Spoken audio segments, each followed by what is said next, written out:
Alors, la sœur est là, c'est elle qui va se présenter. D'où tu viens? Qui t'a envoyé? Ben oui. Tu fais partie de quelle église? Amen. Frappons les mains nous-mêmes, mes frères et sœurs, pour l'encouragement. Amen, gloire à Dieu. Gloire à Jésus. Est-ce que vous êtes content de me voir ce matin? Comme l'a dit le frère Ronny, je sens un tout petit peu, de l'odeur, n'est-ce pas? Mais que nous dit la Bible? La Bible nous dit qu'il est doux, qu'il est agréable pour des frères de demeurer ensemble, n'est-ce pas?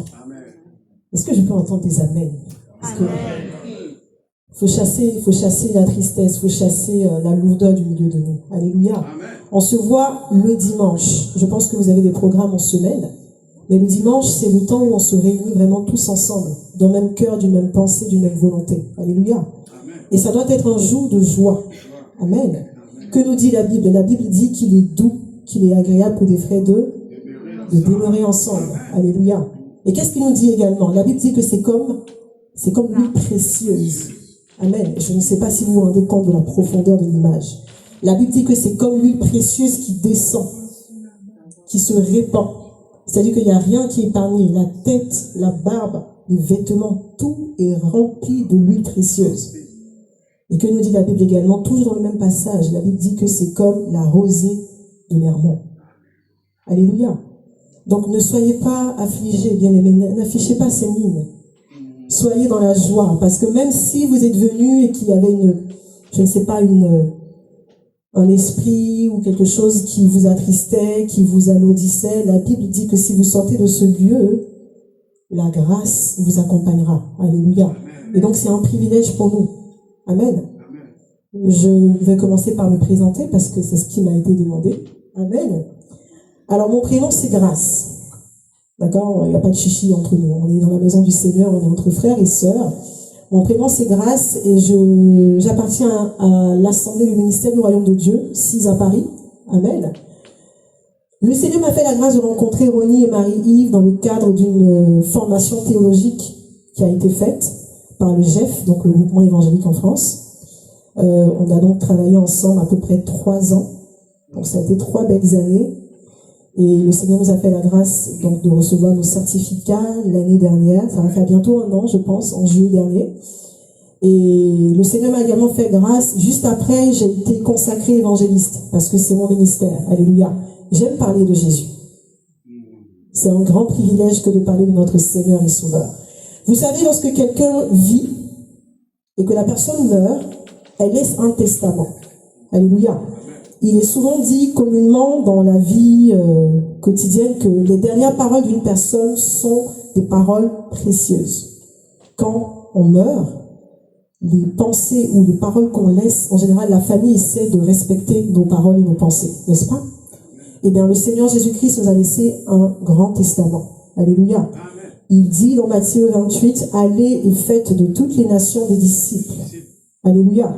Et c'est un commandement. Ce n'est pas simplement pour les évangélistes, c'est pour tout disciple. Car le Seigneur Jésus s'est adressé à qui? À ses disciples. Alléluia. C'est vrai qu'il y a des personnes qui en font leur ministère, mais le Seigneur s'adresse à tous ses disciples. Allez et faites de toutes les nations des disciples. Et donc, je suis évangéliste, je ne suis pas pasteur, je ne suis pas apôtre, je ne suis pas docteur, je suis évangéliste. C'est important de distinguer les ministères. Alléluia. La Bible dit que Dieu est un Dieu d'ordre.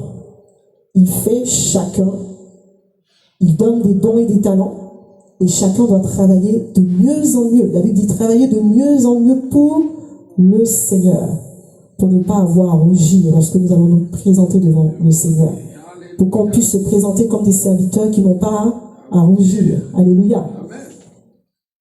Dans la vie active, donc mis à part le ministère dans lequel je travaille, le Seigneur me fait grâce aussi dans la vie active.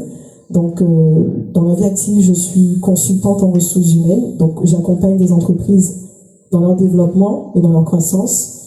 Et le Seigneur m'a fait la grâce, notamment dans mon travail, de rencontrer aussi des gens. C'est vrai qu'on est dans un pays laïque, mais par exemple, à mon travail, ils savent tous que je suis chrétienne, par exemple. Même si on ne nous demande pas de nous crier sur le toit, parce que malheureusement, on est dans un pays laïque. Mais ça ne nous empêche pas d'être des témoins de Christ, quoi qu'on fasse et où qu'on soit. Alléluia. Et donc, c'est pour vous exhorter aussi, bien aimés, parce que je ne sais pas concrètement ce que vous faites, vous. Chacun, je pense qu'il y a des jeunes, je vois des jeunes. Vous avez peut-être parmi vous des étudiants, des personnes qui travaillent. Laissons le Seigneur nous utiliser partout où nous sommes. Alléluia, pour sa gloire. Est-ce qu'on peut acclamer le Seigneur?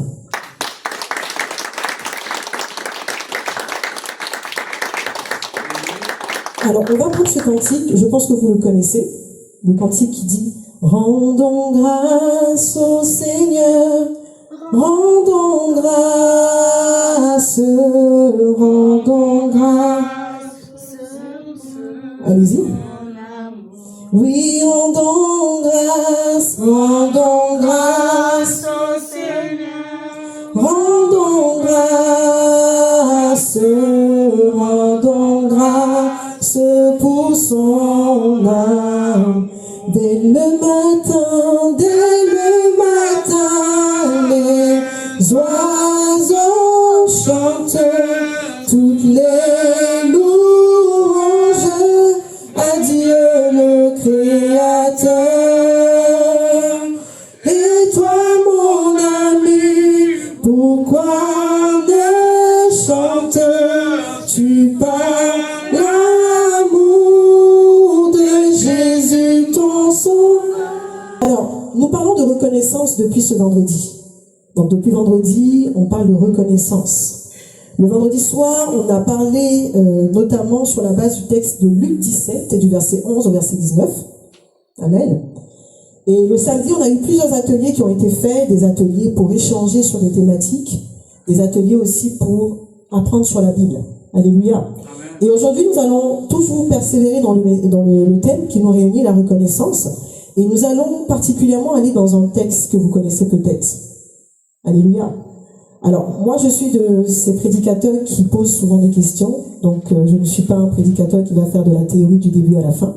Donc, il faudrait que vous participiez. Hein, c'est ça le principe. Donc, il peut arriver que je puisse demander à quelqu'un de faire la lecture. Donc, je ne sais pas si vous avez tous vos Bibles, par exemple, ou de quoi noter. Donc, il pourrait arriver. Donc, soyons attentifs. Alléluia. Alors, on va aller dans la Bible. On va aller dans le livre de 1 Samuel, le chapitre 1. On va faire une longue lecture. J'ai besoin de quelqu'un qui puisse lire avec force et à voix haute. On va aller donc dans 1 Samuel 1, du verset 1 au verset 28. Je sais que le frère Oni, tu as une voix qui porte. Ah bon? N'est-ce pas? Moi? Oui. Donc tu vas nous faire une lecture magistrale, tu vas lire de façon représentative pour toute l'assemblée. Pour tout? Oui, du verset 1 au verset 28. Alors, à Rama de Souf, dans la région montagneuse d'Éphraïm, il y a un homme qui s'appelle Elkana. Il y a un homme qui s'appelle Elkana. C'est un Éphraïmite. Il est fils de Yoram et petit-fils de Liou. Lui-même, il est fils de Tohu et petit-fils de Souf. Oui. Elkana a deux femmes. Elkana a deux femmes. Anne et Pénina. Anne et Pénina. Pénina a des enfants. Pénina a des enfants. Mais Anne n'en a pas. Mais Anne n'en a pas. Chaque année, Elkana quitte Rama pour aller à Silo. Oui. Là, il adore le Seigneur de l'univers et lui offre des sacrifices. On va faire une petite pause. La Bible nous dit que Elkana il a deux femmes. Et chaque année, gardez bien en tête chaque année, Elkana et toute sa famille, ils montent où? À Silo, pour aller adorer l'Éternel. Continue, serviteur de Dieu. Ophni et Pinas, les deux fils d'Élie, sont prêtres du Seigneur à Silo. Ophni et Phiné, donc les deux fils du sacrificateur Élie, sont également à Silo. Oui. Le jour où Elkana offre le sacrifice, il donne des morceaux de l'animal offert à sa femme Pénina. Il en donne aussi à tous ses fils et à toutes ses filles. Oui. Verset 5.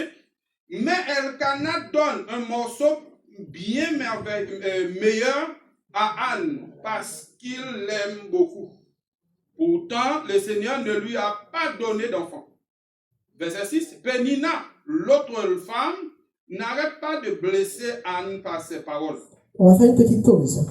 La Bible nous dit que Elkana avait 2 femmes. Ça, vous l'avez compris, on l'a tous compris. Donc, il y en a une qui a des enfants. Pénina, elle a des fils et des filles. Vous savez, dans la Bible, le Seigneur souvent donne des précisions. Il n'y a pas tout, hein. Dans la Bible, il y a souvent des précisions qui sont faites pour qu'on comprenne les choses bien précisément. La Bible nous dit que Pénina avait des fils et des filles. Mais que Anne, la 2e femme que Elkana aimait le plus, le Seigneur l'avait fait quoi? Il l'avait rendue stérile. Alléluia. Chaque année, lorsqu'il montait à Silo pour aller offrir l'adoration à l'Éternel, la Bible dit que Elkana faisait quoi? Il donnait des portions à Pénina, mais il donnait plus à Anne, parce que c'est celle qui l'aimait. Continue, serviteur de Dieu. L'autre femme n'arrête pas de blesser Anne par ses paroles. Elle se moque d'elle parce que le Seigneur ne lui a pas donné d'enfant. On va faire une pause encore, serviteur de Dieu. Le texte est long, il est important que les bien-aimés, on comprenne les différents points clés de l'histoire. Alléluia. La Bible nous dit que Pénina mortifiait Anne. Alors, dans d'autres versions, la Bible dit Pénina mortifiait Anne. Alors, moi, j'ai 3 versions ici. La version Louis II, la version Parole de vie et la version du Semeur. Dans la version Louis II, la Bible dit que, qu'est-ce qu'elle faisait? Pénina mortifiait Anne. D'accord? Dans la version Parole de vie, la Bible disait que Pénina, l'autre femme, n'arrête pas de blesser Anne par ses paroles. Je pense que c'est la version que tu as. Et dans la version du Semeur, la Bible dit quoi? La Bible dit que sa rivale ne cessait de la vexer pour l'irriter contre Dieu de ce qu'il l'avait rendue stérile. Continue, serviteur de Dieu. Verset 7. Verset 7. Chaque année, c'est la même chose. Chaque année, c'est la même histoire. Quand Anne va à la maison du Seigneur, Pénina lui dit des paroles blessantes. Un jour, Anne se met à pleurer et Anne se met à pleurer. De manger.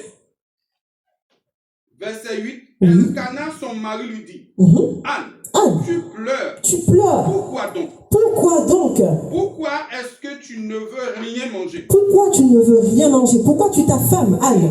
Est-ce que je ne veux pas mieux pour toi que 10 fils? On va s'arrêter là. Son mari lui dit, Anne, comme on dit chez nous en Côte d'Ivoire, Anne, pourquoi tu pleures? Et son mari dit quelque chose. Bon, vous, on est tous mariés. Hein. Je ne vais pas préciser, je suis mariée aussi. Et son mari lui dit, est-ce que moi je ne vaux pas pour toi que 10 fils? Bon, si j'étais à la place de Anne, j'allais dire, non. Tu es mon mari, je veux un enfant. C'est pas la même chose. Son mari lui dit, je veux pour toi que 10 fils. Son mari fait tout. Il lui donne plus de portions. Il aime plus. Mais ça ne suffit pas. Anne pleure tous les jours. Et en plus, sa rivale n'est pas loin. Pour lui rappeler tous les jours que tu es stérile. Alléluia.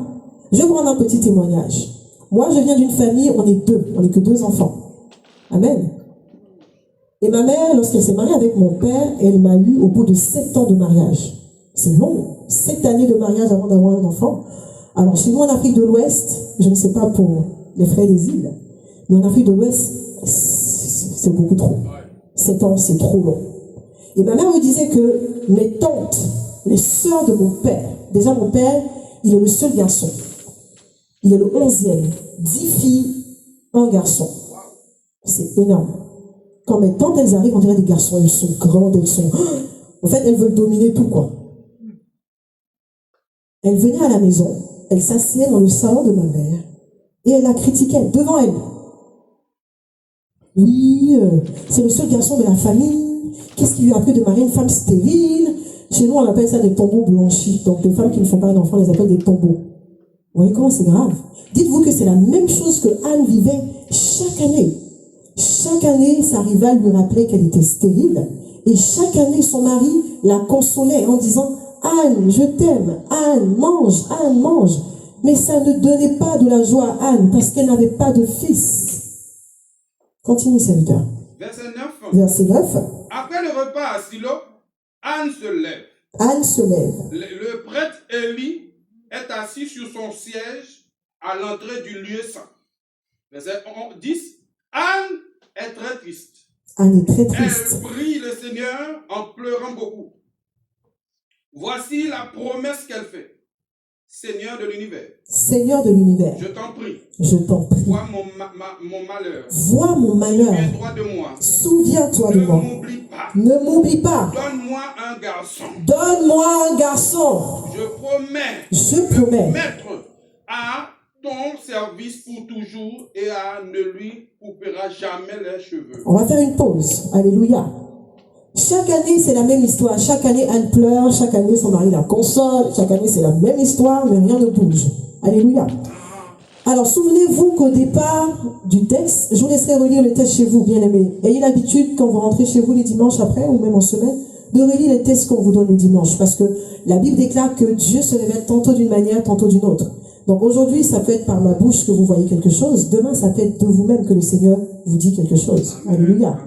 Dans les premiers versets, la Bible nous dit quoi? La Bible nous dit que le sacrificateur Élie avait des fils. Je me suis demandé, mais pourquoi on parle de... En fait, je sais pas, c'est comme disent les Français, c'est comme un cheveu sur la soupe. Quand vous lisez les premiers versets, la Bible vous parle de Elkanah, de ses grands-pères, de ses ancêtres, etc. On vous parle de ses fils. Et à un moment donné, il y a une phrase qui dit Ophni et Phiné, les deux fils du sacrificateur Élie. Mais qu'est-ce que ça fait là?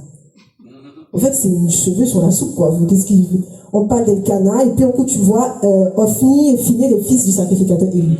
Alors, il faut savoir qu'à cette époque-là, Élie, le sacrificateur, avait effectivement deux fils, Ophni et Phiné. Alors, tenez-vous bien. C'était les deux fils du sacrificateur Élie. Vous savez ce qu'ils faisaient dans le temple de Dieu? Ils volaient les dîmes et les offrandes. Quand on faisait le sacrifice, il disait que non, donnez-nous les gros morceaux, c'est nous les prophètes, là, c'est nous, donnez-nous les gros morceaux. Allez, c'est nous qui sommes loin de l'Éternel, donnez-nous les gros morceaux. En fait, il traitait très mal le peuple de Dieu. Il les prenait de haut, et le pire, il bafouait le sacrifice que le peuple faisait à Dieu. C'était très grave. Alors Dieu est miséricorde. À cause de son sacrificateur Élie, il n'a pas tout de suite puni ses fils. Amen. Et donc, à cette époque, il n'y avait pas de véritable sacrificateur. Parce qu'en plus, Élie devenait vieux. Quand vous allez lire un peu plus loin dans le chapitre 2, la Bible dit que Élie était vieux, il ne voyait même plus. Il ne voyait plus clair. Et ses fils, ceux qu'il comptait ensuite pour reprendre l'héritage du sacrifice, ils se comportaient comme des racailles. Hein? C'était pas de bons serviteurs de Dieu.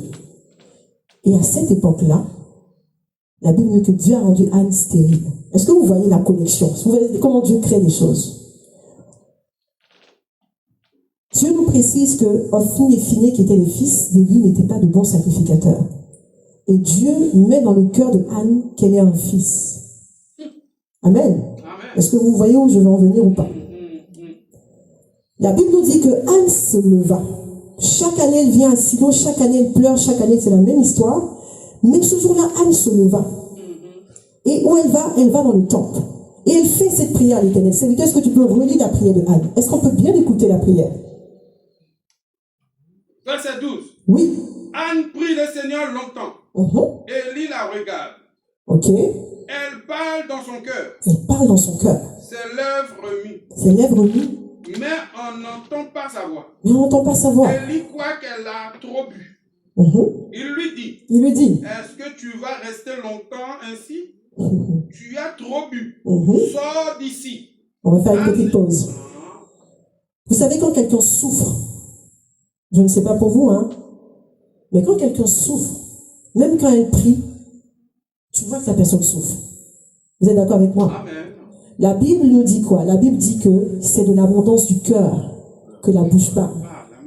Anne a tellement souffert. La Bible dit dans ce passage qu'elle parle, mais on n'entend pas le son de sa voix. Et Élie pense qu'elle a bu. Déjà, je me suis dit, mais pourquoi il pense ça? Parce que ses fils aussi, c'était des débauchés, en fait. Donc il s'est dit, oh, voilà une autre encore qui a bu, qui vient dans le temple de Dieu pour faire n'importe quoi. Et dans d'autres versions, il lui dit, passe ton vin, hein, vas-y, dessoule. Sors du temple et va dessouler. Mais en fait, non, c'est la peine qui a rempli son cœur. Elle est tellement en peine qu'elle n'arrive même pas à prononcer des paroles. Vous vous rendez compte de comment cette situation était délicate? La Bible nous dit qu'elle remuait la bouche, mais aucun son ne sortait, parce qu'elle priait dans son cœur. Continue, serviteur de Dieu. Verset 15. Verset 15. Anne répond. Anne répond. Non. Non. Je ne suis pas ivre. Je n'ai pas bu. Je suis une femme malheureuse. Je suis une femme malheureuse. Je n'ai pas bu. Mais je n'ai pas bu. Je suis ici pour dire au Seigneur ce qui me fait mal. Ne me prends pas pour une femme qui ne vaut rien. Je suis trop malheureuse et trop triste. Voilà. Voilà pourquoi j'ai prié si longtemps. Alors Élie répond. Alors Élie répond. Va en paix. Va en paix. Et que le Dieu d'Israël te donne ce que tu lui as demandé. Est-ce qu'on peut acclamer le Seigneur? Alléluia. Est-ce qu'on peut acclamer vraiment le Seigneur? Parce que là, vous m'acclamez moi. Merci beaucoup. Le Seigneur parle par la bouche de son serviteur Élie et il lui dit, va en paix. Ce que tu as demandé à l'Éternel, le Seigneur te l'accordera. Ensuite, Anne lui dit, reste toujours bon avec moi. Anne s'en va et elle accepte de manger. Son visage n'est plus triste. Stop. Dans d'autres versions, la Bible dit que Anne s'en va et elle n'est plus jamais la même. Dans une autre version aussi, il dit Anne s'en va et son visage est rayonnant. Vous voyez, souvent, on va maintenant venir à notre sujet. Peu à peu, le Seigneur nous amène au sujet. Anne n'a pas encore le fils, n'est-ce pas? Elle est allée prier. Alléluia. Le sacrificateur Élie voit sa peine, il lui dit, va en paix. Le Seigneur a exaucé ta prière. Wow. Et déjà, elle sort du temps. Elle est rayonnante. Elle n'est pas encore enceinte, mais elle est déjà rayonnante de joie. Alléluia. Et on nous précise qu'elle ne voulait pas manger, non? Elle a mangé. Ok, c'est bien, c'est que la joie est là. Alléluia. Continue, serviteur de Dieu. Verset 19. Le jour suivant, le matin, Elkana et sa famille vont adorer le Seigneur. Oui. Puis ils retournent chez eux à Rama. Ils repartent chez eux. Elkana s'unit à sa femme Anne. Et le Seigneur écoute la prière de celle-ci. Anne devient enceinte. Puis elle accouche d'un garçon. Alléluia. La Bible nous dit que Anne quitte le temple. Elle est rayonnante de joie. Elle accepte de manger les portions que lui donne son mari. Ils repartent chez eux à Rama. Et la même année, Anne fait quoi? Elle tombe enceinte. Comme on dit chez nous en Côte d'Ivoire, elle est enceinte. Oh, Le tombeau blanchi est enceinte. Alléluia. La femme stérile, au bout de 7 ans, elle a accouché. C'est pour ça que ma mère m'a appelé grâce. Mais enfin, le Seigneur a fait grâce. J'ai trop souffert. Alléluia. Et vous savez, quand tu es avec quelqu'un qui te mortifie tout le temps, quand mes tantes venaient, finalement, ma mère a appris à parler la langue de mon père. Parce que mes parents ne sont pas de la même ethnie. Mon père est du sud, de la Côte d'Ivoire, et ma mère est du centre. Il y a plus de 62 ethnies en Côte d'Ivoire, attention. Et en fait, chaque jour, comme elle venait l'insulter, elle a compris, elle a commencé à parler, en fait, la langue de mon père. Parce qu'elle ça, elles sont en train de m'insulter. Le pire, c'est qu'elle cuisine pour elle, elle mange, et puis elle l'insulte pour dire, mais c'est même pas cuisiné. Comment c'est salé. Je sais même pas pourquoi elle est épousée. Les femmes, on souffre. Tout ça, non. En fait, elle paye même le transport pour venir l'insulter chez elle. Qui fait ça? Qui fait ça? Si ce n'est pas vraiment quelqu'un qui veut te faire de la peine. Est-ce qu'elle ne sait pas qu'elle est stérile? Elle sait qu'elle est stérile. Est-ce qu'il y a besoin qu'on vienne nous rappeler tous les matins qu'elle est stérile? Et bien souvent, c'est ce que l'ennemi fait. Il veut nous mettre au plus bas. Et comme on est dans la peine et dans la souffrance, on n'a pas le temps de dire merci à Dieu. Déjà, le Seigneur t'a donné la vie. Sans la vie, est-ce que tu peux porter un fils? Sans le mariage, est-ce que tu peux porter un fils? Le Seigneur te donne et la vie et le mariage. Mais quand on est tout le temps dans la douleur, on ne voit pas que déjà le Seigneur a fait de grandes choses. Déjà le Seigneur t'a fait grâce d'entrer dans les liens sacrés du mariage. Déjà le Seigneur t'a fait grâce. Tu peux te lever et marcher. La Bible dit quoi? La Bible dit que notre Dieu est le Dieu qui donne la vie, le mouvement et l'être. Je ne sais pas si vous vous rendez compte. On a des personnes qui ont la vie mais qui n'ont pas le mouvement. Vous avez déjà été à l'hôpital? Il y a des personnes qui sont en vie, mais elles sont branchées à des machines. Elles ont la vie, mais elles n'ont pas le mouvement. Vous avez des personnes qui ont la vie, mais qui n'ont pas l'être. La Bible dit que Dieu donne la vie, le mouvement et l'être. Ça veut dire quoi, l'être? Vous avez des personnes qui marchent avec vous dans la rue, vous prenez les transports avec eux tous les jours, vous montez dans le métro avec eux, mais ils ont l'âme attristée. Je ne sais pas si vous avez déjà vu ça. Des gens qui marchent, mais ce sont des morts vivants. Ils n'espèrent rien. Vous savez, il y a combien de taux de suicide en France? Il est énorme le taux de suicide en France. On ne donne pas ça aux annonces. Hein. On ne dit pas aux journaux télévisés ces choses-là. Parce que voilà, c'est pas bon pour beaucoup de choses. Alléluia. Mais on a énormément de jeunes qui meurent en France. Le taux de suicide en Europe, il est presque aussi élevé que celui qu'on voit en Asie. En Asie, les jeunes sont ceux qui se suicident le plus. Tu vas passer le bac, tu n'as pas le bac, allez, tu te suicides. Tu vas passer un examen, tu n'as pas, ils se suicident facilement là-bas. Parce qu'ils ont une pression sociale énorme.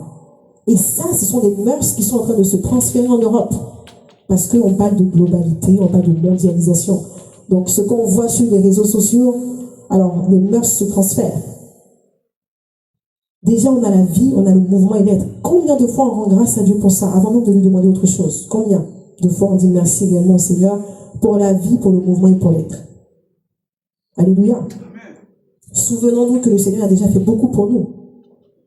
Et donc, pour revenir à l'histoire de Anne, la Bible nous dit que Anne est rentrée chez elle, elle connut son mari et elle tomba enceinte. Continue la lecture, serviteur de Dieu. Alors elle dit, je l'ai demandé au Seigneur. Elle appelle son fils Samuel, ce qui veut dire je l'ai demandé au Seigneur. Oui, c'est pourquoi je lui donne le nom de Samuel. Plus tard, Elkana se rend de nouveau à Silo avec toute sa famille. Il va offrir au Seigneur le sacrifice de l'année et un autre sacrifice qu'il a promis. Mais Anne ne part pas avec son mari. Elle lui a dit, j'attends que l'enfant soit sevré. Ensuite, je l'amènerai à Silo. Je le présenterai devant le Seigneur et il restera là-bas pour toujours. Amen. Elkana lui a répondu, fais ce qui te semble bon. Reste ici jusqu'au sevrage de l'enfant. Que le Seigneur réalise ce qu'il t'a promis. Anne reste donc à Rama pour allaiter son fils. Quand Samuel a l'âge d'être sevré, Anne le conduit à la maison du Seigneur à Silo. Anne le conduit à la maison du Seigneur à Silo, comme elle l'avait promis à Dieu. Amen. L'enfant est encore tout jeune. Elle prend avec elle un taureau de 3 ans, un sac de farine et une outre de vin. Elkana et Anne offrent le taureau en sacrifice. Puis, ils conduisent l'enfant près du prêtre Élie. Anne dit à Élie, écoute-moi, je t'en prie, aussi vrai que tu es vivant, c'est moi, la femme qui se tenait ici, près de toi pour prier le Seigneur. Eh bien, regarde, cet enfant, c'est pour la voix que je priais. Et le Seigneur m'a donné ce que je lui ai demandé. À mon tour, je le donne au Seigneur. Pendant toute sa vie, il appartiendra au Seigneur. Puis Elkana et sa famille se mettent à genoux devant le Seigneur. Alléluia. Est-ce qu'on peut se tenir debout pour acclamer la parole de Dieu? Alléluia. Alléluia.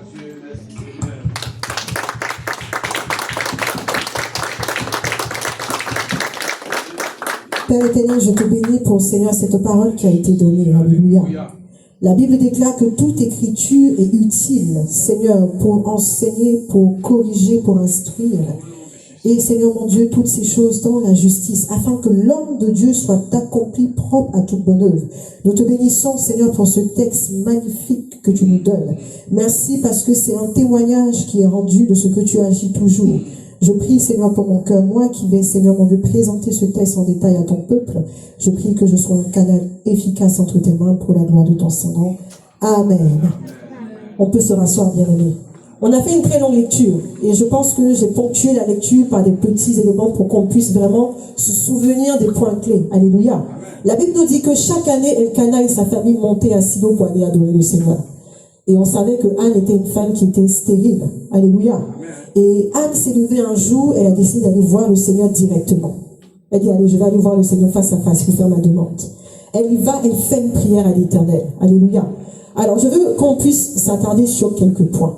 Le premier point, c'est la prière que Anne a fait au Seigneur. Alléluia. Elle dit, Seigneur, si tu me donnes un fils, je le mettrai à ton service. Alléluia. Déjà, la prière a changé. Parce que le Seigneur nous dit que chaque année, Anne et sa famille montaient. On ne nous précise pas ça fait combien de temps qu'ils montaient. Peut-être 5 ans, 10 ans, 12 ans, 13 ans, on ne sait pas. Mais la Bible nous dit que chaque année, c'est la même histoire. Et puis cette année-là, Anne fait une prière particulière. Je pense que sa prière a changé cette année. Pourquoi? Parce que l'exaucement a suivi. Sa prière a certainement changé. La Bible nous dit qu'elle dit au Seigneur, si tu me donnes un fils, je le mettrai à ton service. Preuve de ma reconnaissance, mais aussi preuve de ce que je verrai moi-même que tu es Dieu. Alléluia. La Bible nous dit que Anne repart chez elle à Rama, elle tombe enceinte. Bien aimé, l'obéissance, lorsqu'on demande les choses à Dieu, avant même d'arriver à la reconnaissance, on va commencer par ça. Alléluia. Anne a fait une promesse à Dieu. Dieu a accompli ce qu'elle a demandé. Elle tient promesse. La Bible dit que quand son fils Samuel est sévré, elle vient le donner au Seigneur. Alléluia. Souvent, il arrive, là je vais faire le parallèle avec l'Église du XXIe siècle, il arrive qu'on fasse des demandes au Seigneur. D'ailleurs, on ne fait que des demandes. Hein. Qui est venu au Seigneur sans avoir au moins une petite attente que le Seigneur a fait quelque chose pour lui? On est tous pareils, n'est-ce pas? Le Seigneur dit qu'on demande. C'est pas mauvais de demander au Seigneur. Au contraire, notre Dieu est un Dieu qui pourvoit. Hein? Il est riche en bonté et en grâce. Donc évidemment, le Seigneur donne. Mais comment tu te conditionnes aussi pour demander au Seigneur? Ça, c'est important. Que dit Jacques? Jacques dit qu'on demande et on n'est pas exaucé parce qu'on demande mal. On demande pour assouvir nos besoins. Donc je pense que toutes ces années, Anne demandait en disant, Seigneur, donne-moi un fils. Je vais vous montrer à Pénina que moi aussi je peux faire un fils. Parce que tous les jours elle me mortifie, tous les jours elle me critique, elle m'insulte. Donne-moi un fils pour qu'elle voie que tu es Dieu et que tu peux me donner aussi un fils. Mais bien aimé, évidemment que le Seigneur peut te donner un fils. C'est pas ça le sujet. Le sujet c'est que tu veux un fils pour quoi faire? Je vais choquer, hein, mais c'est la vérité. Souvent on demande au Seigneur, mais qu'est-ce que Dieu gagne, disons? Qu'est-ce que Dieu gagne dans ta demande? Mais vraiment, posons-nous les questions. Qu'est-ce que Dieu gagne dans ta demande? Est-ce que tu demandes parce que je veux avoir une voiture pour ensuite aller chercher mes bien-aimés les dimanches? Quand j'étais enfant, moi, mon père est pasteur aussi. Que Dieu bénisse les serviteurs de Dieu. Alléluia. Et dites-vous que quand j'étais enfant, je disais que moi, si je suis grande que j'ai une voiture, c'est pour aller chercher les serviteurs le matin, le dimanche, parce qu'on a des bien-aimés qui étaient loin, etc. Alléluia. Et quand j'ai grandi, je me suis rendu compte que, c'est difficile, hein. Aller chercher les gens tous les matins, c'est pas facile, hein. Mais les serviteurs de Dieu le faisaient avec joie. Alléluia. Quand tu demandes quelque chose au Seigneur, est-ce qu'il y a quelque chose qui fait que le Seigneur doit te le donner impérativement? Je vous pose la question de vous à moi. Est-ce que Dieu nous doit quelque chose? C'est une question, hein? Est-ce que Dieu nous doit quelque chose? Est-ce que tu as un crédit avec Dieu, comme on dit chez nous? Est-ce que Dieu te doit quelque chose? Tu as acheté un truc avec Dieu, il te doit une monnaie? Non. La Bible dit que Dieu fait grâce à qui il veut. Il est souverain. Ça veut dire que quand on demande au Seigneur, il faut qu'on ait cette attitude où on se dit, je demande à mon Père. Alléluia, je ne demande pas à mon créancier, je ne demande pas à quelqu'un qui me doit quelque chose. Je demande à mon Père. Et comme je demande à mon papa, le papa souvent il peut nous refuser des choses. Hein. On a dit quand les enfants étaient plus jeunes. Est-ce que si l'enfant te demande un serpent, tu vas lui donner un serpent? Est-ce qu'il te demande un scorpion, tu vas lui donner un scorpion? Non. Parce que tu es adulte, tu sais toi le père, tu sais ce qui est bon pour ton fils, tu ne peux pas lui donner un serpent s'il te le demande. Parce qu'il a vu un animal se torpiller là sur la télé, il dit, oh, papa je veux ça, mais c'est un serpent. Tu ne vas pas donner un serpent à ton fils, ni à ta fille. Dieu sait ce qui est bon pour nous. Donc souvent on fait des demandes. Le Seigneur dit, non, ça c'est un serpent, ma fille. C'est pas un bouquet de fleurs, c'est un serpent. C'est un scorpion, je ne peux pas te donner ça. Mais la disposition dans laquelle tu demandes la chose conditionne aussi l'exaucement que Dieu peut faire à ton égard. Alléluia. Et c'est ce qui s'est passé avec Anne. Elle a demandé en disant, si tu me le donnes, Seigneur, je le mettrai à ton service. Je vous disais un peu plus tôt que les fils d'Élie n'étaient pas des sacrificateurs vraiment bien. Le Seigneur cherchait quelqu'un qui allait lui donner son fils pour le service. Alléluia. Et je pense que Dieu était dans le temple. Je me plais à prendre cette image. Il marchait. Elle venait chaque année. Hein, elle était là, elle priait. Hein. Peut-être que le Saint-Esprit passait comme ça. C'est la même. Hein, elle est revenue encore pour demander. Hein. Et puis quand elle a dit, si tu me donnes un fils, je te le donnerai. Peut-être que l'Esprit de Dieu a fait, il s'est arrêté. Là, c'est une prière qui me parle. Là, c'est une prière qui m'intéresse, parce que là, tu dis quelque chose où Dieu aussi peut manifester sa gloire. Alléluia. Et quand le Seigneur a donné le fils à Anne, elle a tenu promesse. Quand on demande, quand nous les chrétiens on demande quelque chose au Seigneur que le Seigneur a fait, bien aimé, tenons promesse. Parce qu'on ne l'a pas fait devant un homme, on l'a fait devant Dieu. C'est grave, hein, de tromper Dieu. La Bible dit, où tu te cacherais si le Seigneur veut te frapper? Si c'est les hommes qui veulent te frapper, qui veulent faire un plan contre toi, on peut prier, Dieu va déjouer, mais quand c'est Dieu même qui va te frapper, qui peut te protéger? Ne trompons pas le Seigneur. Anne a fait une promesse au Seigneur, elle a tenu sa promesse. La Bible nous dit que quand son fils a été sauvé, elle est revenue le donner à l'Éternel. Alors, remarquez dans le texte, lorsqu'elle revient avec Samuel, Élie ne la reconnaît pas. Je ne sais pas si vous voyez ce que je veux dire. Elle a témoigné devant Élie, elle a dit, c'est moi la femme qui était venue prier. Eh bien, voilà l'enfant pour lequel je priais, le Seigneur me l'a donné. Elle a fait une promesse à Dieu. Élie n'était pas là. D'ailleurs, Élie pensait qu'elle avait bu. Vous vous souvenez? Élie pensait qu'elle avait bu et qu'elle était ivre. Elle revient et dit, voilà le fils pour lequel je priais, le Seigneur me l'a donné. La promesse, Élie n'était pas témoin. Mais Anne a été fidèle parce que c'est à Dieu qu'elle a fait la promesse. Pas au sacrificateur Élie, pas à un homme. Elle a fait la promesse à Dieu et elle a tenu sa promesse. Alléluia. On parle de reconnaissance aujourd'hui. J'aimerais qu'on puisse s'attarder sur ce deuxième point, le témoignage. Bien aimé, quand Dieu nous fait du bien, il faut dire que Dieu t'a fait du bien. Je le disais, je pense hier, j'ai entendu les gens dire qu'il ne faut pas rendre témoignage dans l'église. Tenez-vous bien, la personne a dit que si tu rends témoignage, le diable va prendre la bénédiction que Dieu t'a donnée. Donc, il ne faut pas témoigner. Si tu étais malade, que tu es guéri, parce qu'on a prié pour toi, il ne faut pas dire, il faut t'asseoir dessus. Qu'est-ce que vous en pensez? C'est une bonne chose, c'est une bonne action, ça? De ne pas dire ce que Dieu a fait pour vous? Non, c'est pas biblique. Excusez-moi. Mais Anne a rendu témoignage. Elle est venue devant elle et a dit, voilà le fils pour lequel je priais. Le Seigneur a exaucé ma prière. Voilà, je viens le donner au Seigneur. La reconnaissance, c'est aussi avoir la force et le courage de témoigner que Dieu a été bon pour toi. Amen. Alléluia. Nous qui sommes dans le ministère d'évangélisation, souvent on entend des gens qui disent que Dieu, il est dans la Bible seulement. Dieu, c'est que l'histoire de ce qui s'est passé en Genèse, en Lévitique, en Exode. Mais non, Dieu agit encore. Mais comment les païens vont croire si les chrétiens ne témoignent pas? Ils vont toujours penser que Dieu, c'est un Dieu des livres. Alléluia.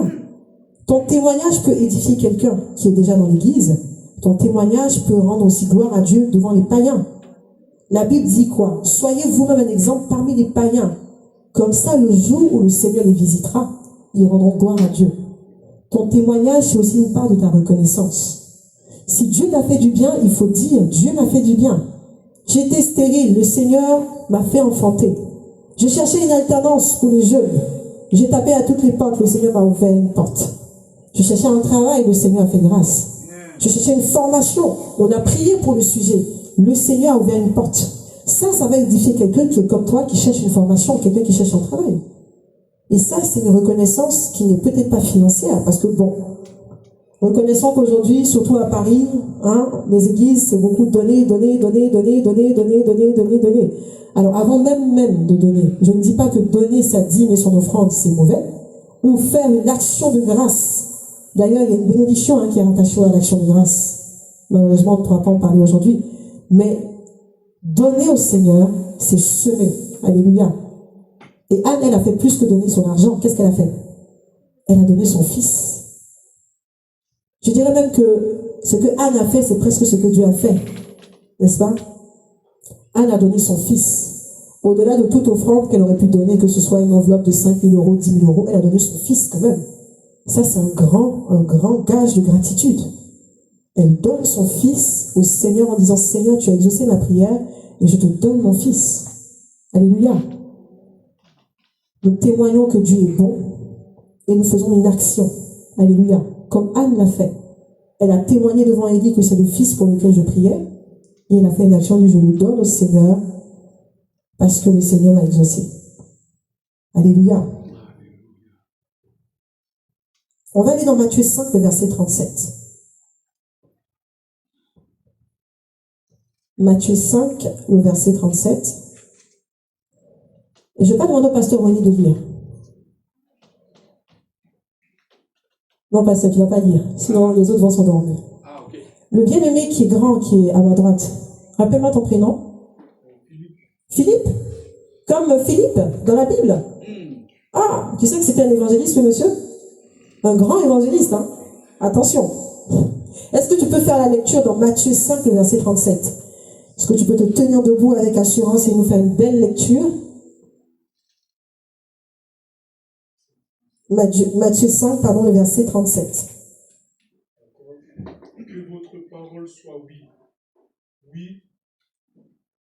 Non, non. Ce qu'on y ajoute vient du malin. Amen. La Bible dit que votre parole soit oui, oui, non, non. Ce qu'on y ajoute vient du malin. Dans la version parole de vie, la Bible dit ceci. Dites simplement oui ou non. Ce qu'on dit en plus vient de l'esprit du mal. Dites simplement oui si c'est oui, non si c'est non. Tous les sermons qu'on y ajoute viennent du diable. Alléluia. Moi, la première fois que j'ai vu ça, j'étais étonnée. Anne a dit oui, Seigneur, je te donne mon fils. Si jamais c'était détourné de sa promesse, devant Dieu, ce serait quoi? Ce serait une menteuse. N'est-ce pas? La Bible dit que ton oui soit oui. Si tu as dit oui, Seigneur, je vais faire ça pour toi, fais-le. Et si tu dis non, tiens-toi à ton non aussi. Dieu ne t'en voudra pas. Tu as dit non. Alors vous avez remarqué que la relation que Dieu a avec les hommes, c'est une relation de choix. La Bible dit quoi? La Bible dit que Dieu nous présente la vie et la mort. Et Dieu nous dit de choisir. Mais il nous encourage à prendre la vie. Dieu a toujours laissé le choix à l'homme. Quand tu dis oui à Dieu, que ce soit un vrai oui. Et si tu dis non aussi à Dieu, tiens-toi à ton non. Mais ne dis pas oui, mais c'est-à-dire que non. La Bible dit que tout ce qu'on rajoute là, ça vient de qui? Ça vient du malin. Que ton oui soit oui, que ton non soit non. Tout ce qu'on y rajoute, tout serment qu'on rajoute, ça vient du malin. Soyons des hommes et des femmes qui disent oui quand c'est oui et qui disent non quand c'est non. Elle a dit oui, Seigneur, si tu me donnes un fils, je le mettrai à ton service. C'est ce qu'elle a fait. Elle est revenue et elle a donné son fils. Alléluia. Le verset 25 et le verset 28, est-ce que, Pasteur Oni, tu peux reprendre le micro et nous faire la lecture dans le texte qu'on a lu dans 1 Samuel. 1 Samuel 1, est-ce que tu peux relire du verset 25 au verset 28? Verset 25, verset... Les 3 derniers versets. « 1 Samuel 1, du verset 25 au verset 28. » Alors, verset 25. Elkana et Anne offrent le taureau en sacrifice. Puis, ils conduisent l'enfant près du prêtre Élie. Oui. Anne dit à Élie, écoute-moi, je t'en prie. Ainsi vrai que tu es vivant, Oui. c'est moi, la femme qui se tenait ici, près de toi pour prier le Seigneur. Eh bien, regarde cet enfant, c'est pour la voir que je priais. Et le Seigneur m'a donné ce que je lui ai demandé. À mon tour, je le donne au Seigneur. Amen. Pendant toute sa vie, Oui. il appartiendra au Seigneur. Puis Elkana et sa famille se mettent à genoux devant le Seigneur. Amen. Tu vas rester debout, serviteur de Dieu, et tu vas nous lire cette fois-ci 1 Samuel 2, le verset 20. Quelqu'un l'a trouvé? Élie bénit Elkana et sa femme. Élie bénit Elkana et sa femme. Il dit à Elkana, que le Seigneur te donne d'autres enfants de cette femme. Que le Seigneur te donne d'autres enfants de cette femme. Ils remplaceront celui qu'elle a donné au Seigneur. Ensuite, Elkana et Anne retournent chez lui. Chez eux. Le verset 21. Le Seigneur montre sa bonté pour Anne. Elle est enceinte plusieurs fois. Amen. Et met au monde 3 fils et 2 filles. Alléluia. Gloire à Jésus. La Bible nous dit que lorsque Anne est revenue donner son fils Samuel, pour montrer sa reconnaissance à Dieu, ça c'est la plus belle des offrandes qu'elle ait pu donner au Seigneur. La Bible dit que Élie a reçu l'offrande et il a reçu Samuel, évidemment. Et qu'est-ce qu'il dit? Il dit que le Seigneur te donne d'autres enfants pour remplacer celui que tu as donné au Seigneur. Est-ce que ce n'est pas beau? Et la Bible nous dit quoi? La Bible dit que Anne a eu plusieurs enfants. Bon, moi, on n'était que deux. Ma mère a eu deux. C'est beaucoup déjà. Elle regrette le Seigneur. De la stérile qu'elle était, elle a eu deux. Elle prend. Elle est heureuse. Alléluia. Le Seigneur lui donna combien de fils? 3 fils et 2 filles. Et si on compte Samuel, ça fait combien en tout? Ça fait 6 enfants qu'elle a eu. Est-ce que Dieu ne fait pas enfanter les stériles plusieurs fois? Anne est le témoignage vivant que Dieu est fort, Dieu est puissant. Pour ceux qui sont fidèles et qui reconnaissent qu'il est Dieu et que c'est lui qui a accompli, le Seigneur fait grâce. La Bible dit qu'à cause de ce qu'elle a donné son fils Samuel, à cause de ce qu'elle a été reconnaissante au Seigneur, le Seigneur lui a montré sa bonté. Bien aimé, les chrétiens du 21e siècle se contentent de peu, alors parce que Dieu peut donner beaucoup plus. Alléluia. Le Seigneur peut donner beaucoup plus. Mais comment est-ce que déjà tu montres ta fidélité dans les petites choses qu'il te donne? La Bible dit quoi? La Bible dit, si vous n'êtes pas fidèle dans les petites choses, comment est-ce qu'on peut vous confier de grandes choses? En fait, c'est logique. Il y a une logique des humains et puis il y a une logique de Dieu. Vous savez que c'est deux mondes différents, mais ils sont quand même liés parce que les choses étaient d'abord spirituelles avant d'être physiques. Et dans la façon de voir de Dieu, tu reçois, plus tu donnes, plus tu reçois. Plus tu donnes, plus tu reçois. Plus tu donnes, plus tu reçois. Dans la pensée des hommes, c'est donne d'abord, donne beaucoup, et je vois ce que je peux te donner.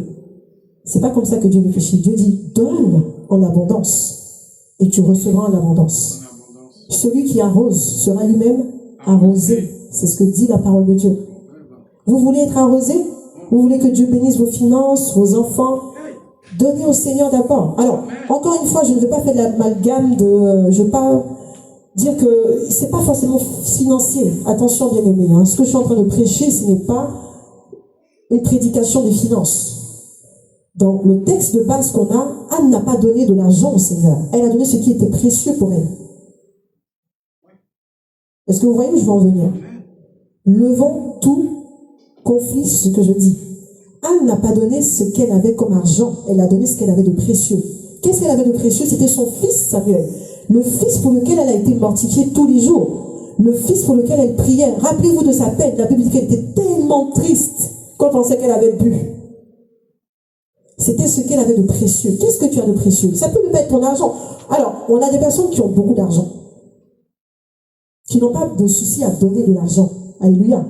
Mais vous savez que souvent le Seigneur ne regarde pas ça comme un vrai don, hein, parce que c'est pas ce que la personne avait de précieux.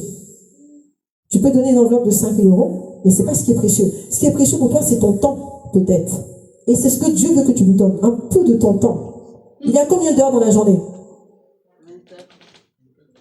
Bien aimé, je ne suis pas pasteur, hein, je suis évangéliste. Moi, si vous voulez, je vous donne le micro si vous voulez répondre. Il y a combien d'heures dans la journée? Il y a 24 heures dans la journée. Si on s'inspire de ce que dit l'Ancien Testament, parce qu'effectivement, on a beaucoup de pasteurs aujourd'hui qui prêchent beaucoup sur l'Ancien Testament, si on se tient à ce que dit la Torah, la Bible dit qu'il faut donner la dîme de tout. Vous me suivez? Et la dîme, c'est le 10e de ce qu'on a. Si tu as 24 heures dans ta journée, pasteur Oli, combien tu dois donner au Seigneur comme dîme? Les mathématiciens, il y a des mathématiciens ici? Il y a des jeunes. Ah, je vois un jeune. Non, ne détourne pas les regards, c'est de toi que je parle. Oui, c'est de toi que je parle. Tu es bon en maths? Non. Qui est bon en maths ici? J'ai besoin d'un mathématicien, quelqu'un qui est bon. La jeune fille tout au fond, tu es bonne en maths? Non? Oh, c'est qui le comptable de l'église? Qui est le comptable de l'église? La secrétaire de l'église. Alors, s'il y a 24 heures dans la journée, la dîme, c'est le 10e. Le 10e de 24, c'est combien? Non, 20, oula, c'est beaucoup. Il y a 22 heures. 2 heures et 40 minutes. Donc, en vrai, si on veut être très, très, très, très orthodoxe, hein, si on veut vraiment rester dans l'orthodoxie, hein, des juifs, heureusement, le Seigneur nous a sauvés. Alléluia. Ils étaient très stricts avec eux-mêmes. C'est-à-dire que dans les 24 heures de la semaine, pardon, de la journée, excusez-moi, 2h40 doivent être dédiées au Seigneur. Oui.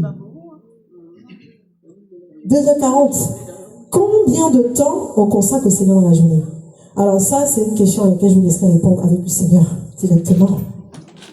Combien de temps on consacre au Seigneur? La dîme de notre temps, c'est 2h40 minutes. Dans les 2h40 minutes, est-ce que tu lis la Bible? Est-ce que tu pries? Est-ce que tu loues? Peu importe. La Bible nous dit que tu dois donner la dîme de ton temps. Mais ce que tu veux dedans, mais il faut une dîme au Seigneur de ton temps. Alors je dis gloire au Seigneur Jésus parce que sur la nouvelle alliance, le Seigneur va dire ça à un juif orthodoxe, il va te dire Shoma, honte à toi. Un vrai doit respecter sa dîme de tout. Vous voyez comment Jésus-Christ nous a sauvés? Et ça, c'était des règles strictes que tous les juifs respectent. Ils sont très stricts. Que tu sois directeur, que tu sois président, David, Daniel, tous ils sont passés par là. La dîme de leur temps. La Bible nous dit dans Daniel que quoi? Daniel était ministre, bien aimé. Il était ministre. Mais la Bible dit qu'il avait toujours un temps où il avait la fenêtre qui était ouverte dans la direction de Jérusalem. Il fléchissait les genoux, il priait. Il était ministre. Qui est plus occupé qu'un ministre et qu'un président? David, pareil. Petite parenthèse, dans la Bible, il n'y a pas de... le Seigneur a toujours appelé des grands. Alléluia. Le Seigneur a toujours appelé des grands hommes et des grandes femmes. Notre Dieu n'est pas un Dieu de misère, c'est un Dieu de gloire. Alléluia. Et malgré ça, ils arrivaient à disposer du temps pour Dieu. Est-ce que Dieu demanderait à David sa dîme argent? Parce que David est roi. Salomon croulait sous le poids de l'or. Est-ce que ça va être la valeur devant le Seigneur? De vous à moi. Quand tu en as beaucoup, c'est pas ce qui est précieux pour toi. Mais quand tu es ministre et que tu es président et que tu n'as même pas le temps de t'asseoir, disposer 2h40 minutes pour le Seigneur, ça c'est une belle offrande que le Seigneur accepte avec joie. Alléluia. Vous voyez, ce n'est pas que les finances. C'est faux de penser qu'on ne peut faire que l'offrande de nos finances. Ça peut être ton temps. Ça peut être tes dons. Le Seigneur a mis des dons en toi. Qu'est-ce que tu fais des dons que le Seigneur a mis en toi? Tu t'assois dessus et tu dis que tu aimes le Seigneur. Revoyons notre façon de voir. Alléluia. Tu es bon en maths. Bon, j'ai compris que c'est un peu difficile ici. Tu es bon en maths. Tu es bon pour gérer l'argent, par exemple. Tu es bon pour gérer les hommes. Il y a des gens qui sont doués, naturellement, pour manager les gens. On a besoin d'un président de la jeunesse. On a besoin d'un président, de quelqu'un pour les jeunes, les plus petits, à l'école du dimanche. Ça peut être une offrande que tu offres au Seigneur. Ton don, tes talents. Alléluia. Tu n'as pas beaucoup d'argent? Bah, tu peux aussi donner, parce que si c'est ce qui est précieux pour toi, ta dîme, tu es fidèle dans ta dîme.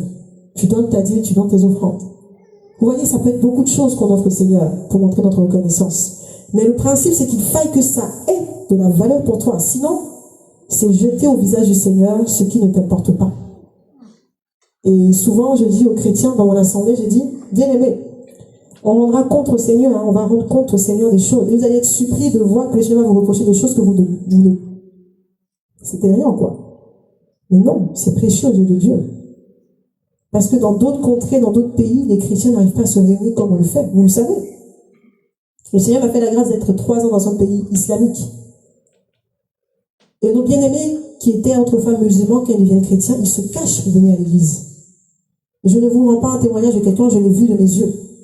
C'est des gens, lorsqu'ils se convertissent, ils sont chassés de leur maison, chassés de leur famille. On bat leur nom dans le livret de famille. Ils n'ont plus de famille.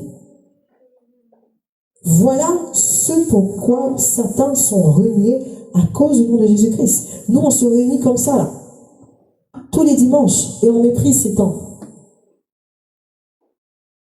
On a des personnes qui ne savent pas lire, qui ne savent pas écrire dans certains pays, qui ont soif d'avoir des gens qui viennent les enseigner, parce qu'ils ne savent pas lire, parce qu'ils ne savent pas écrire.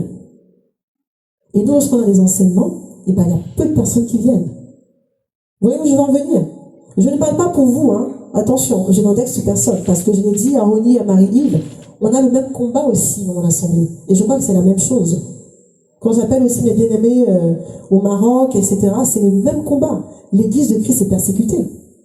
D'accord? Donc ce n'est pas un message dédié aux bien-aimés ici. C'est le même combat. La parole de Dieu n'est plus écoutée. L'évangile est foulé au pied. Il y a beaucoup de choses qui se passent dans le monde. Ne soyez pas ignorants de ce qui se passe autour de vous. Alléluia. Les temps de la fin, c'est là. Hein? On est déjà dans les temps de la fin. Il faut se préparer. Aujourd'hui, on parle de reconnaissance. Combien de chrétiens rendent véritablement grâce à Dieu On l'a vu le vendredi soir dans Luc, le chapitre 17. La Bible nous dit que Jésus se rendait où? À Jérusalem. Il est passé entre la Samarie et la Galilée. Il est tombé sur 10 lépreux. Le Seigneur leur dit, allez vous montrer au sacrificateur. D'abord, ils vont demander, Seigneur, aie pitié de nous, fils de David, aie pitié de nous, maître. Jésus dit, allez vous montrer au sacrificateur, ils y vont. Et pendant qu'ils y allaient, ils sont guéris de leur lèpre.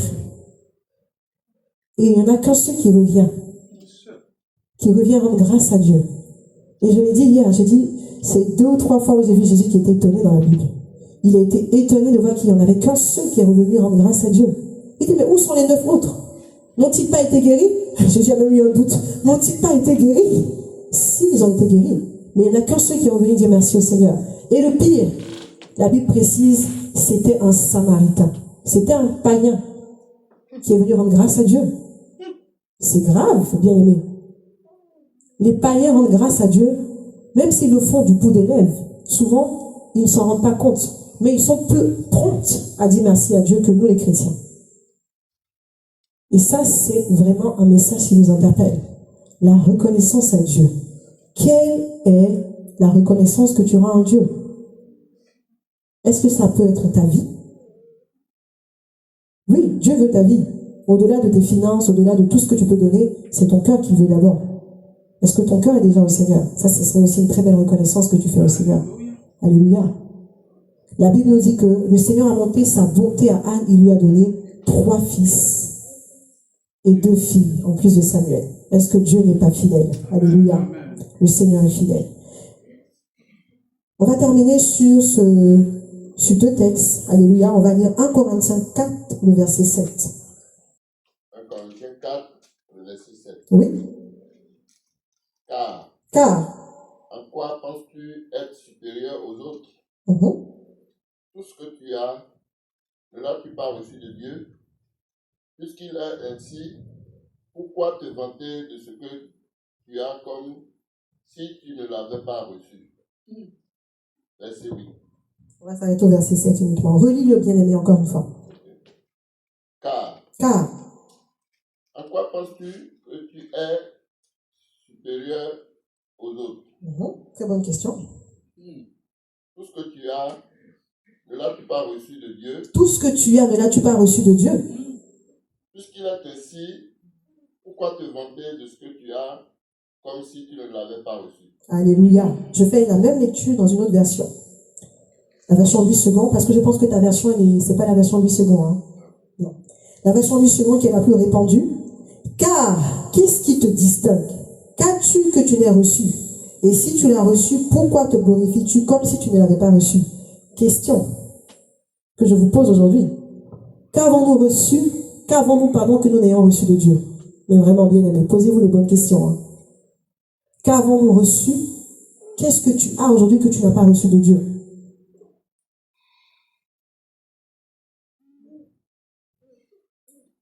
On va lire Jacques 1, le verset 17. Jacques 1, le verset 17. Jacques 1, verset 17. Oui. Toute grâce excellente et tout don parfait descendent d'en haut du Père des Lumières, chez lesquels il n'y a ni changement, ni ombre, ni variation. Alléluia.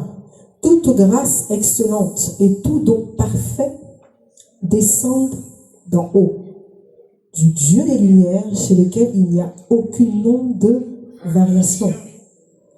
Et quand vous lisez le verset plus haut, Jacques dit, ne vous y trompez pas.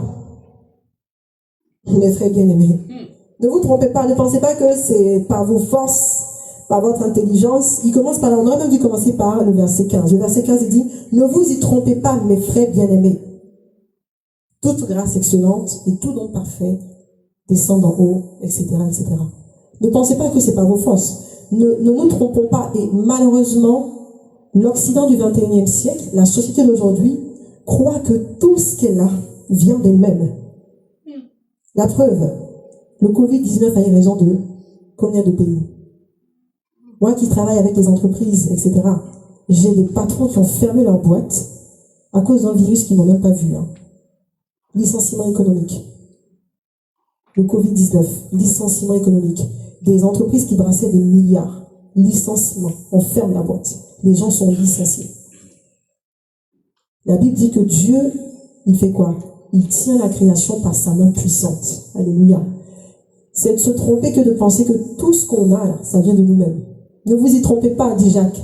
Tout don parfait et toute grâce excellente descendent d'en haut, du Père des Lumières.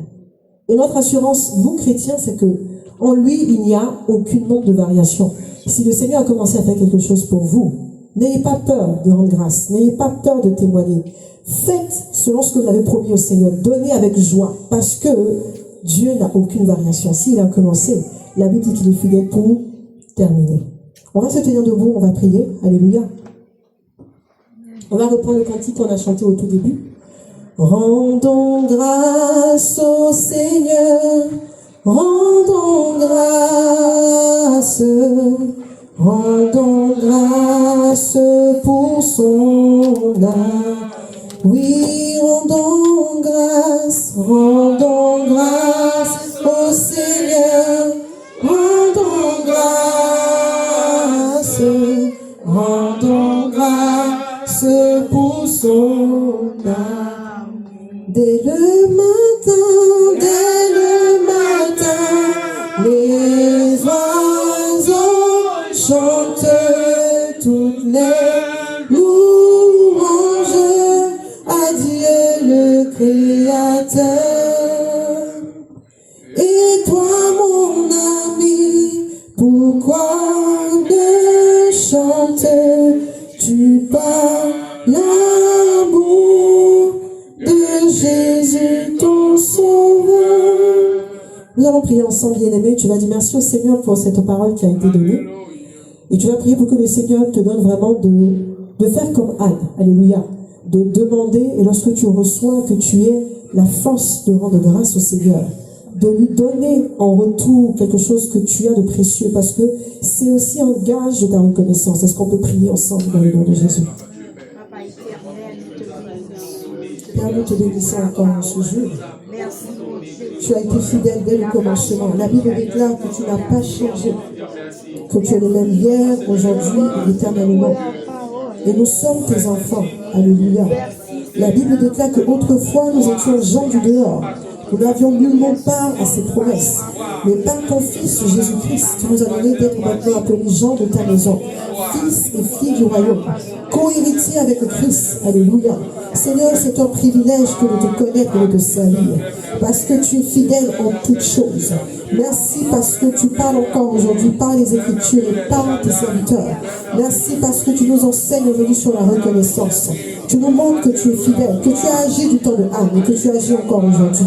Nous voulons être des enfants obéissants, Seigneur mon Dieu, qui montrent leur reconnaissance, même dans les choses les plus petites, car la Bible déclare que tout don parfait, et Seigneur, toute grâce descend de toi, Seigneur, et de nous autres.